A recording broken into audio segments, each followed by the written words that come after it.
پاکستان کی سیاست، فوج اور بیوروکریسی پر گہری نظر رکھنے والے مشاہد حسین سید نے کہا ہے کہ پاکستان کی فوج نہ صرف چین دوستی کی محافظ ہے بلکہ پورے خطے کے استحکام کی ضمانت ہے۔ ان کے بقول اب تو نام نہاد سیاستدان بھی یہ مان چکے ہیں کہ اسلام آباد کا رستہ پنڈی سے ہو کر گزرتا ہے۔ مشاہد حسین سید کا کہنا تھا کہ جنرل عاصم منیر ایک ایماندار اور سینئر موسٹ جنرل ہیں جنہوں نے آرمی چیف بن کر ایک نیا باب رقم کیا، لیکن بات یہیں ختم نہیں ہوتی۔ انہوں نے موجودہ حکومت کو نالائق نظام قرار دیا اور کہا کہ فارم 47 کی حکومت کا کوئی قانونی جواز ہی نہیں۔ ان کے بقول عوام کے اپنے سرمایہ کار ملک سے باہر جا رہے ہیں جبکہ حکمران IMF سے قرض لینے میں مصروف ہیں۔ انہوں نے انکشاف کیا کہ صرف دبئی میں پاکستانیوں نے 3 سال کے اندر 12 ارب ڈالر کی سرمایہ کاری کی۔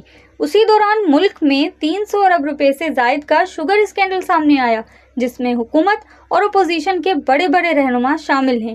مشاہد حسین سید نے کہا کہ حکمران شاہانہ اخراجات میں ڈوبے ہوئے ہیں۔ جاپان کے دورے پر پنجاب حکومت کا 30 رکنی وفد اور کابینہ میں 50 سے زیادہ لوگ، لیکن ڈلیوری زیرو۔ ان کا کہنا تھا کہ اسٹیٹس کو ٹوٹنے والا ہے، عوام ان حکمرانوں کو مسترد کر دیں گے۔